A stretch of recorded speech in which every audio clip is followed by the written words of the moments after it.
حال یہ ہے کہ اسلام پڑھنا، اسلام سیکھنا، اسلام کو اپنی پریشانیوں کا حل تصور کرنا، اس کے سلسلے میں اس حد تک غفلت کی ہماری قوم شکار ہے کہ ہماری قوم یہ سمجھتی ہے کہ معاذ اللہ ہم مسلمان ہیں اسی لیے پریشان ہیں۔ میرا یہ جملہ ذہن میں رکھیں، آپ سچے مسلمان ہو جائیں، ساری پریشانیاں خود بخود دور ہو جائیں گے۔ اسلام پریشانیوں کو مٹانے کے لیے ہے، پریشانیاں بڑھانے کے لیے نہیں۔ سن 1446 ہجری ہم سے رخصت ہوا اور ہم اور آپ 1447 ہجری کے اندر قدم رکھ چکے ہیں۔ گزشتہ سال ہم نے کیا کیا؟ گزشتہ سال امت مسلمہ کی سچویشن کیا رہی اور گزشتہ سال میں ہماری نیکیوں کا حال کیا رہا؟ مسلمانوں کا گراف علمی اعتبار سے، عملی اعتبار سے، اکنومیکل اعتبار سے کیسا رہا؟ تو ہم اگر اس کا جائزہ لیں تب جا کر آئندہ سال یعنی یہ شروع ہونے والے سال کو ہم صحیح طور پر تعمیر کے سلسلے میں اپنی زندگی اور علمی اعتبار سے اسٹرانگ ہونے کے سلسلے میں کوشش کر سکیں گے۔ گزشتہ سال جاتے جاتے ایک اچھی خبر دے کر کے گیا کہ ظلم کا پہاڑ توڑنے والا خود اپنے انجام پہ پہنچنے کے قریب ہو گیا۔ غزہ کے وہ مسلمان جو دانے دانے کے لیے ترس رہے تھے، اور میں سمجھتا ہوں کہ جس طرح سے نسل کشی غزہ کے مسلمانوں کی گئی تھی، ان کی آہوں نے، ان کی دعاؤں نے باب اجابت سے ٹکرانے کے بعد، اللہ کی رحمت کو جوش میں لانے کے بعد، وہ ظالم جس نے غزہ کے مسلمانوں پر بے تحاشا بمباری کی تھی، جیسا غزہ کا حال ہوا ویسا ہی قدرت نے اس کا بھی حال کر دیا۔ اللہ تعالیٰ آقا کریم صلی اللہ علیہ وسلم کے صدقہ و طفیل امت مسلمہ کو عروج عطا فرمائے، مصیبتوں کے بادل ختم ہو جائیں، چین و سکون کی زندگی نصیب ہو اور پوری دنیا میں انسان امن و شانتی کے ساتھ اپنی زندگی گزارنے لگ جائیں۔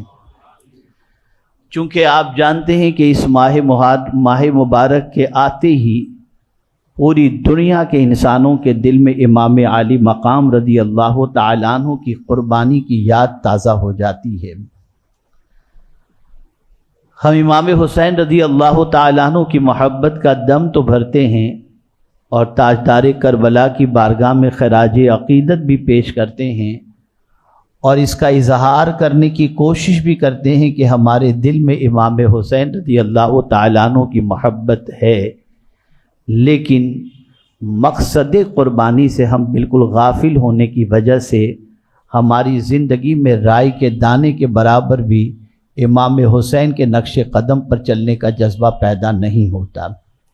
یہ کیسی محبت ہے کہ دعوی محبت بھی ہو اور محبوب کے نقش قدم پر چلنے کا جذبہ بھی نہ ہو؟ یہ صرف زبانی دعویٰ تو ہو سکتا ہے، لیکن حقیقی معنوں میں امام حسین رضی اللہ تعالیٰ عنہ کی محبت کی دلیل نہیں ہو سکتی۔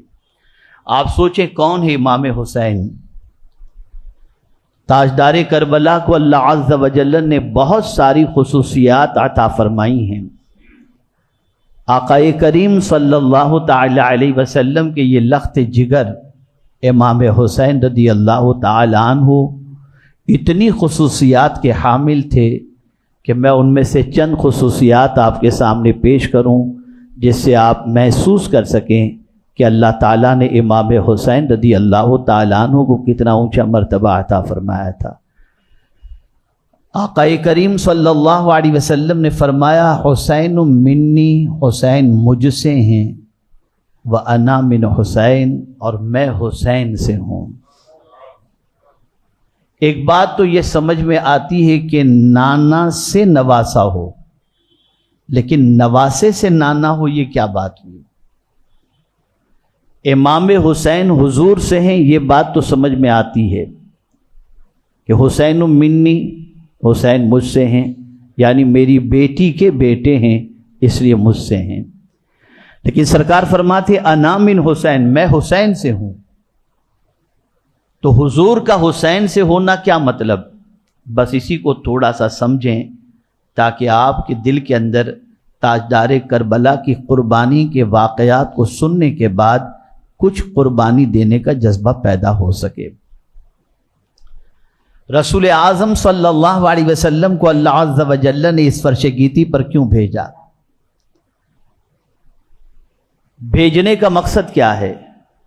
تو قرآن کہتا ہے هو الذی ارسل رسولہ بالہدی ودین الحق لیظہرہ علی الدین کلہ۔ اللہ کے رسول صلی اللہ علیہ وسلم کو اللہ عز و جل نے اس فرش گیتی پر بھیجا ہدایت کے ساتھ، دین حق کے ساتھ، اور سارے ادیان پر دین اسلام کو غالب کرنے کے لیے اللہ نے حضور صلی اللہ علیہ وسلم کو بھیجا۔ رسول اعظم صلی اللہ علیہ وسلم دین کو غالب کرنے کے لیے آئے۔ رسول اعظم صلی اللہ علیہ وسلم انسانوں کی زندگی کو دین کے سانچے میں ڈھالنے کے لیے آئے۔ رسول اعظم صلی اللہ علیہ وسلم نے پتھروں کے زخم کھائے، لفظوں کے تیر برداشت کیے، کانٹوں پر چلے، لیکن مشن ایک ہی تھا، کسی بھی صورت میں اللہ عز و جل کے بندے دین حق کو مانیں اور دین حق کو تسلیم کریں۔ آقا کریم صلی اللہ علیہ وسلم ارشاد فرماتے ہیں کہ سب سے زیادہ دین کے راستے میں ستایا گیا ہوں، اور جو بھی اس راستے پر چلے گا وہ ستایا جائے گا۔ مشن کیا تھا حضور کی آمد کا؟ غلبہ دین، دین کو غالب کرنا۔ یہ دین ہے کیا؟ جس مذہب کو، جس دین کو اللہ عز و جل نے ہمارے لیے پسند فرمایا، وہ دین کیا ہے؟ در حقیقت ایک نظام حیات ہے۔ زندگی کیسے گزاری جائے، لین دین کیسے کیا جائے، بندگی رب کیسے کیا جائے، آخرت کی تیاری کیسے کی جائے، ایک پرامن معاشرہ کیسے تشکیل دیا جائے۔ دین ہمیں زندگی گزارنے کے لیے سارے دستور عطا کرتا ہے، سارے قوانین عطا کرتا ہے۔ سب سے زیادہ مسلمان کہلانے والے مسلمان دین سے سب سے زیادہ غافل ہیں، اور اپنی زندگی گزارنے کے لیے دین سے رہنمائی حاصل کرنے کی بجائے پکچر اور سیریل سے رہنمائی حاصل کرتے ہیں۔ اس کا سب سے بڑا ثبوت یہ ہے کہ کسی مسلمان کے یہاں شادی کی تقریب ہو، وہاں جا کر دین تلاش کرو کہ کہاں ہے دین، تو صرف 5 منٹ مسجد کے اندر ایجاب و قبول میں دین نظر آئے گا، باقی ساری چیزوں کے اندر دین کے خلاف لمحات گزرتے ہوئے نظر آئیں گے۔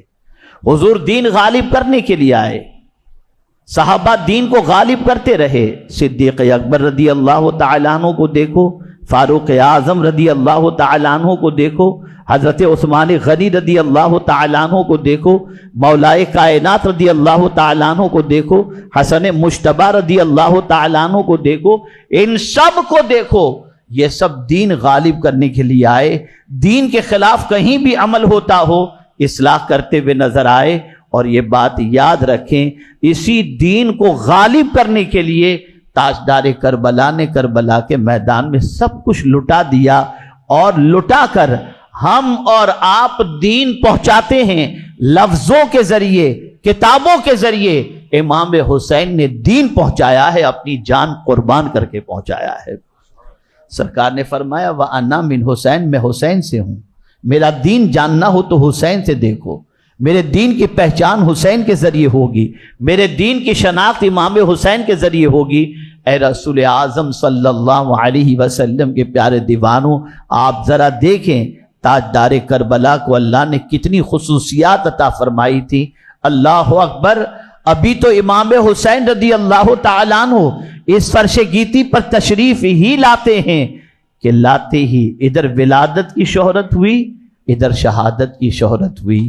ولادت کے ساتھ ہی یہ بات مشہور ہو گئی کہ جو امام حسین اس فرش گیتی پر تشریف لائے ہیں، اسی امام حسین کو کربلا کے اندر حضور صلی اللہ علیہ وسلم کے نام لینے والے ہی شہید کریں گے۔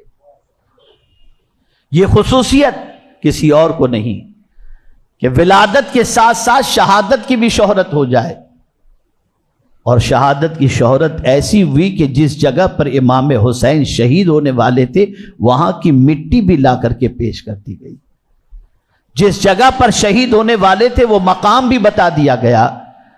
آپ اندازہ لگائیں، امام حسین رضی اللہ المولا تبارک و تعالی عنہ کی شہادت کی خبر پیغمبر رحمت صلی اللہ علیہ وسلم کو ان کی ولادت کے ساتھ ہی دے دی گئی تھی، اور رسول اعظم صلی اللہ علیہ وسلم جانتے تھے کہ میرا یہ نواسہ جو لاڈ اور پیار اور نازوں میں پل رہا ہے، ایک دن کربلا کے اندر اسے شہید کیا جائے گا۔ تو پہلی خصوصیت امام حسین رضی اللہ تعالیٰ عنہ کی یہ ہے کہ ولادت کے ساتھ شہادت کی شہرت، لیکن میں نے تاریخ کی تقریباً کتابوں کو کھنگال کر کے دیکھا، نہ امام حسین کی ماں کا کوئی جملہ میری نظر سے گزرا، نہ ان کے والد کا کوئی جملہ گزرا، نہ پیغمبر رحمت صلی اللہ علیہ وسلم کا کوئی جملہ گزرا کہ اے اللہ حسین کو شہادت سے بچا لینا۔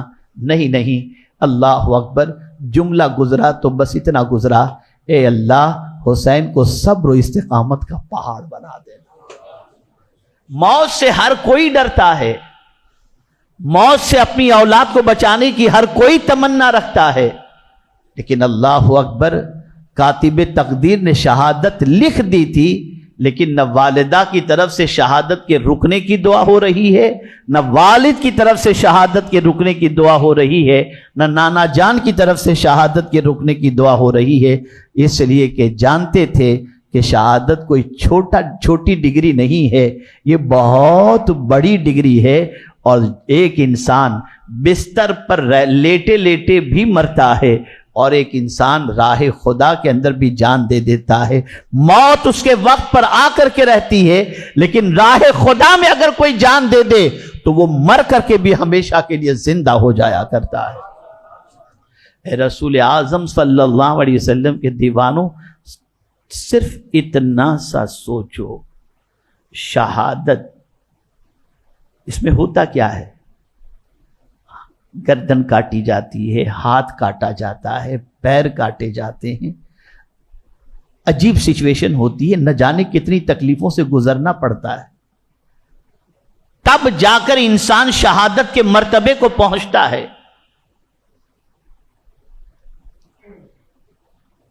آج ہمارا حال یہ ہے کہ دین کے راستے میں رائی کے دانے کے برابر بھی تکلیف برداشت کرنے کو تیار نہیں۔ سر میں درد ہے نماز گل، پیٹ میں درد ہے نماز گل۔